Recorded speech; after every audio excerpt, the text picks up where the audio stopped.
여러분들 안녕하십니까. 대한변호사협회에 인증된 보험 전문 변호사 김경남입니다. 자, 금일은 교통사고나 보험, 산재 이런 민사소송에서 절차와 소요 기간에 관해서 좀 알아보도록 하겠습니다. 제가 10년간 이 분야의 전문 변호사 활동을 해왔는데 가장 많이 받은 질문 중에 하나였습니다. 내가 직접 소송을 해보려고 하는데 어떤 절차를 거쳐야 하나요? 그리고 내가 이런 소송들을 하나 끝낼 때까지 얼마나 걸리나요? 네, 일단 이 영상 보고 계신 분들은 대부분 교통사고의 피해자분들이나 아니면 보험금을 보험사에 청구해서 받아야 되시는 분들, 또는 근로복지공단을 상대로 해서 산재 청구를 해야 하는 분들일 겁니다. 이런 분들은 모두 원고가 됩니다. 그래서 제가 금일 영상에서는 소를 하나 진행을 하되 원고의 입장에서 어떻게 진행하는가를 말씀드리겠습니다. 우선 원고는 자신의 주장을 일목요연하게 정리를 해서 소장을 내셔야 됩니다. 이 소장 쓰실 때 네이버 보면 스스로 작성도 가능하실 텐데 문제는 시간이 많이 걸리고 혼자 써서 내면 내용이 부실해질 수 있다는 부분이 있습니다. 그렇기 때문에 서면만 작성해주는 법무사의 도움을 받는다거나 혹은 재판까지 다 모두 다 끝내줄 수 있는 변호사의 도움을 받는 경우가 있죠. 자, 두 번째로 소장을 내가 내게 되면은 법원에서는 그 소장을 상대방한테 배송을 해줍니다. 이렇게 송달이 되죠. 송달이 되면 상대방은 통상 2개월에서 3개월 정도 뒤에 답변서를 제출합니다. 상대방이 일반인이라고 한다 그러면 답변서 제출이 많이 늦어지지만 뭐 택시공제조합 같은 공제사들 그리고 보험사들 근로복지공단에서는 통상 한 2, 3개월 내에 변호사 선임되고 답변서가 진행되고 있는 추세입니다. 자, 이렇게 답변서 제출되면 여러분들이 하셔야 될 건 이제부터 입증입니다. 입증. 가장 중요한 입증은 신체감정 또는 진료기록 감정입니다. 자, 여러분들 교통사고나 보험 산재에서는 내가 얼마나 다친지가 굉장히 중요하잖아요. 여기서 원고는 당연히 많이 다쳤다고 하고 피고는 아니다, 다친 게 없거나 굉장히 조금 다쳤다 라고 주장을 합니다. 이렇게 주장이 상반되고 있다. 그렇다 그러면 법원에서는 그러면 뭐가 맞는지를 한번 법원에서 감정인을 지정해 줄 테니까 대학병원급의 감정인을 지정해 줄 테니까 그쪽으로 신청서를 보내가지고 원고분이 직접 가서 한번 신체감정을 받아봐라 또는 진료기록 감정을 받아봐라 이렇게 얘기하는 거예요. 신체감정은 내가 얼마큼 다쳤는지 장애율을 봐달라는 것이 가장 중점적일 것이고요. 진료기록 감정은 주로 인과관계 판단에 적용되는 증거 신청 방법입니다. 그러니까 피보험자분이 만약에 보험사건에서 피보험자분이 사망을 하셨어요. 그럼 이런 사망과 사고 사이에 과연 인과관계가 있었느냐, 또는 업무상 재해하고 상병 사이에 인과관계가 있느냐. 내가 대퇴부 부위를 골절상을 당했어요. 그래가지고 그 부분을 째고 정복수를 받았습니다. 그리고 고정수를 받은 것이죠. 그때 몇 년 지나서 그 부위에 한 1, 2년쯤 지나자 골수염이 생기는 거예요. 자, 이 골수염에 관해서도 내가 산재 신청을 했더니 안 받아주는 겁니다. 왜? 당신은 대퇴골 부위에 골절상이 입었다는 것은 인정은 하겠는데 그것과 골수염은 별개고 골수염은 당신의 지병으로 봐야 됩니다. 이렇게 주장을 하는 거죠. 근데 사실 그렇지 않을 개연성이 높습니다. 거기에 대퇴골에 그렇게 상처가 났기 때문에 거기서 이제 또 뭐 고름도 나고 안 좋은 물질도 많이 형성이 되겠죠. 그리고 또 그것을 째게 되면 외부에 세균도 들어가겠죠. 뇌 고정을 하고 정복수를 하고 그 과정에서도 영향을 미치겠죠. 그것이 본인의 몸에 있는 체액과 또 악영향을 일으켜가지고 거기서 염증이 발생하게 되고 그래서 발생하는 게 골수염이죠. 자, 그러면 상대방이 이렇게 부인을 하고 있으면 법원에서 지정한 의사선생님이 그 부분을 인정해 주셔야 돼요. 그래야 법원이 인정을 해주거든요. 이렇게 인과관계에 관해서 입증을 할 때 주로 사용하는 증명 방법이 진료기록 감정 신청이라는 게 있습니다.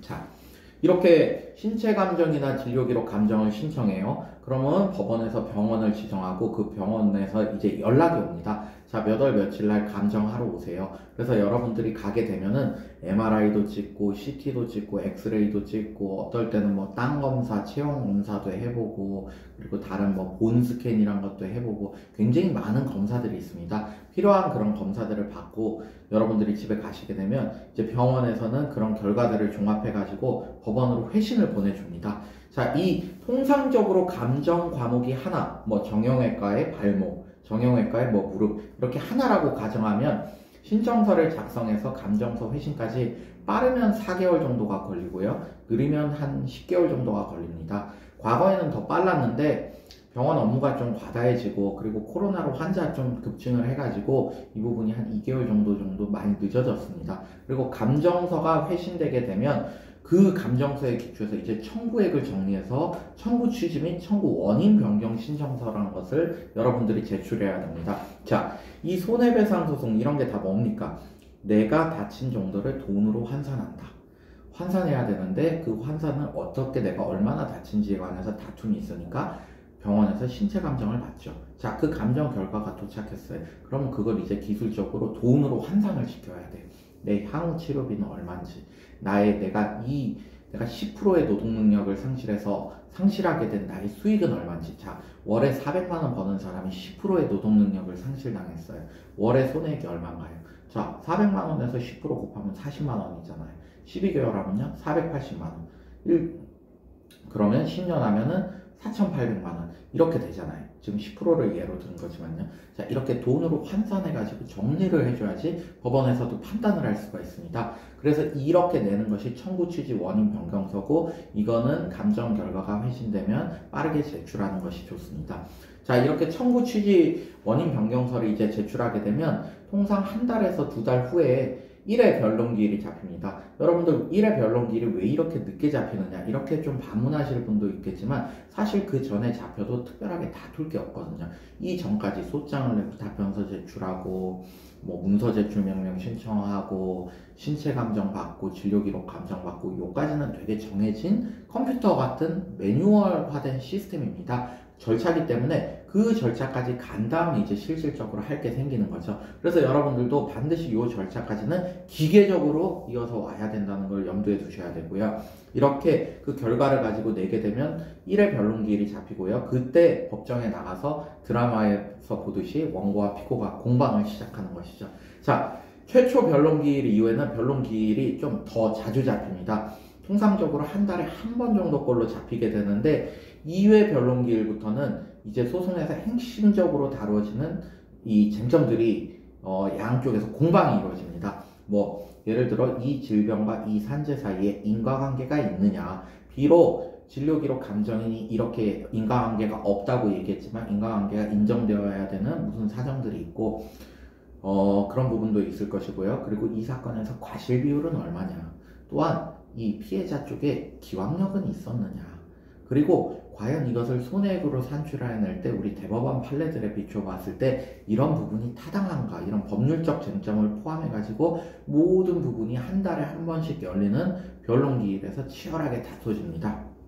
자, 이런 부분들이 다투어지고 나면 통상 3번째에서 4번째 기일에서 이제 모든 쟁점이 다뤄졌으니까 판사님이 내가 변론을 종결하고 이제 사건을 마무리하겠다 라고 하고 약 한 달 뒤쯤으로 판결 선고 기일을 잡습니다. 그리고 그 선고 기일 이전에 화해 공고 양쪽에다가 적정한 공평한 금액 하에서 보통 한 중간선상에서 이 정도에 한번 화해해보라 이렇게 화해 공고 결정을 내릴 수도 있고요. 자, 기간 부분 제가 다시 한번 정리할게요.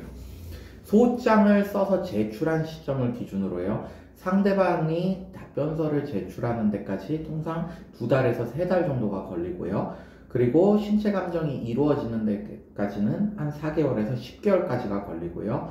그 뒤에 3번 정도 변론기일이 열리는데 이 기간에 한 4, 5개월 정도가 필요하고 마지막 변론기일부터 판결 선고기일까지 약 1개월 정도가 필요한데 정리하면은 이게 짧게는 10개월, 약간 길면 1년 6개월 정도 걸린다는 뜻입니다. 마지막으로 이런 질문도 많이 하십니다. 변호사 선임하는 것이 좋냐? 이렇게 질문하시는 분들 많은데 대부분은 다 비용 때문에 그런 질문을 하십니다.